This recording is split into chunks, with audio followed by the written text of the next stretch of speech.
bugungi nimamiz suhbatimizda yana yosh oila suhbati bo'lib o'tyapti. Bugun yosh oila suhbatiga biz eng faol kitobxonimiz Nodiraxonni taklif qilganmiz. Nodiraxon, bugun mana shu suhbat davomida sizda mana shu kitobga kirib kelishingiz, birinchi o'qigan kitoblaringiz hamda bugungi kunda oilali ayollarimizga, oilalilarga qanday kitoblarni o'qishni tavsiya qilishlaringiz to'g'risida suhbatlashsak, kitobga o'qishga mehringiz qachondan boshlangan? Birinchi o'qigan kitoblaringiz? Assalomu alaykum. Birinchi o'qigan kitobim Yulduzli tunlar bo'lgan. Eng birinchisi tushunib o'qimaganman, to'g'risi.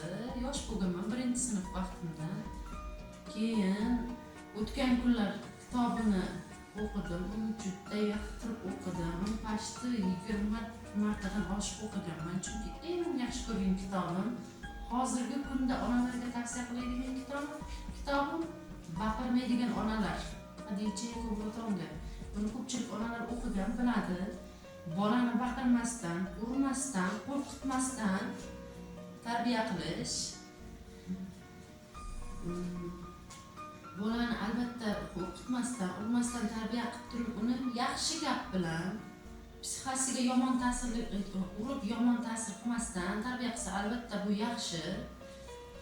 Keyin bolani oldida doimiy ravishda u kitob o'qisangiz, o'qimasangiz kitobga termilib turib, charchagan vaqtingizda kitob o'qigingiz kelmaydi. Albatta bu yosh bolali oilalar juda tushunadi uni. O'qimasa ham ochib o'sha betga qarab o'tirsa ham farzand kitob o'qiydi degan tushuncha bilan katta bo'ladi farzandlar.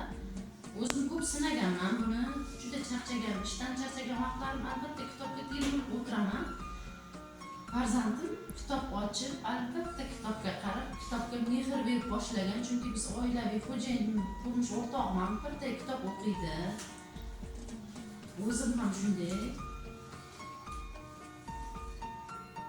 Menga Sohibqiron Jahongir Temur, fransuz yozuvchisi Marsel Brion tarafidan yozilgan roman. Bu yerda Amir Temurning hayot va ijodi o'zining shaxsiy kundaligidan ko'chirilgan, yozilgan. Amir Temurning hozirgi kundaligi Angliya muzeyida saqlanadi. O'sha kitobdan, o'sha kundalikdan ilhomlanib yozilgan. Bu yerda Amir Temurning ichki kechinmalari, o'zi bilan janglarda qanday ishtirok etganlari, shoir, olimlar, Qur'on sohiblarini juda ham hurmat qilgan, hech qachon ularni qatl qildirmagan, ularga omonlik bergan. Bitta misol,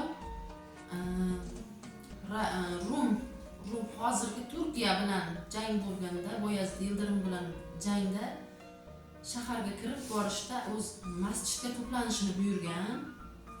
Olimlarni, shoirlarni, ularga omonlik saqlagan. Lekin bu hali hamma o'tib ketgan, o'zidan avvalgi o'tib ketgan olimlarni, yozuvchilarni hammasini ziyorat qilgan. Qayerga bu urushga borganda, jang safarlarida hammasini ziyorat qilib, qabrlarni obod qildirgan. O'zi ham shuncha janglarda ishtirok etganiga qaramasdan juda ham ko'p kitoblar o'qigan bo'ladi Amir Temur. O'sha hammasi mana shu kitobda yozilganda o'qigan, tavsiya qilaman hozirgi yoshlarga. Bu ommabop kitobda, hamma o'qisa yaxshi kitob. Tavsiya qilaman mana shu kitobni. Sevib o'qiydi, albatta bu ichki kechinmalari bilan birga o'zi xuddi Amir Temur bilan birga yurganday bo'lib tasavvurda o'qiydi-da ko'pchilik buni. Mana bugun juda ham ajoyib adabiy suhbat kechasi bo'lib o'tdi. Shu fursatdan foydalanib sizlarga o'z minnatdorchiligimizni bildiramiz. Juda ham ajoyib suhbatda qiziqarli nimalarga erishdim. Men ham o'zim o'qimagan kitoblarimga tushunchalar oldim. Ishlaringizga omad tilayman, bu ijodkorimizga ham hamda mana bu yosh oila uy bekasi bo'lishiga qaramay, mana shu farzandlaridan ajralmagan holda kitoblarini o'qishi bizni ilhomlantirdi hamda kelgusi ishlaringizga zafarlar tilaymiz. mana shu kitobxonlarimizni